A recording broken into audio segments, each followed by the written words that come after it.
ఎవరు చనిపోయారు అమ్మాయి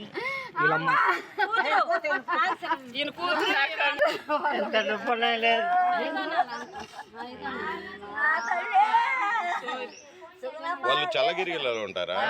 అదే ఇప్పుడే నేను ఫోన్ చేశాను. తెలంగాణ నుంచి కనిగిరికి వస్తున్న కార్యక్రమంలో మార్కాపురంలో మన రైల్వే స్టేషన్ దగ్గర ఒంపులో వచ్చేసరికి యాక్సిడెంట్ అని చెప్పి బస్సు యాక్సిడెంట్ జరిగింది. ఆ యాక్సిడెంట్లో వచ్చేసరికి పిచ్చమ్మ, అదేవిధంగా రుక్కు అమ్మాయి ప్రెగ్నెన్సీ, తర్వాత తిరుపతి అనేది 3 వ్యక్తులు ఉన్నారు. ఒక వ్యక్తి అనేది తిరుపతి అనేది బస్సులో నుంచి బయటికి రావడం జరిగింది. తర్వాత 2 సజీవ దహనం జరిగింది. 2 కాదండి 3 కడుపులో ఉన్న చిన్ని ప్రాణం కూడా జరిగింది. దీనికి చర్యలు తీసుకోవట్లేదు గవర్నమెంట్.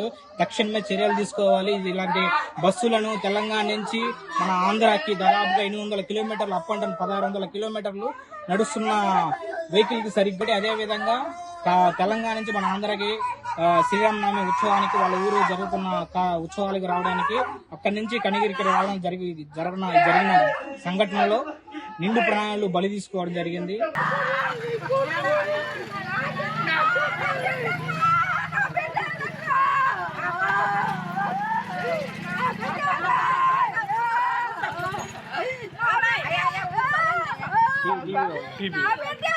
ఎవరు చనిపోయారు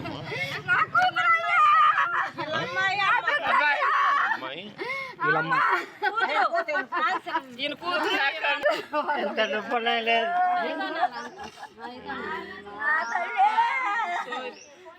వాళ్ళు చల్లగిరిలో ఉంటారా?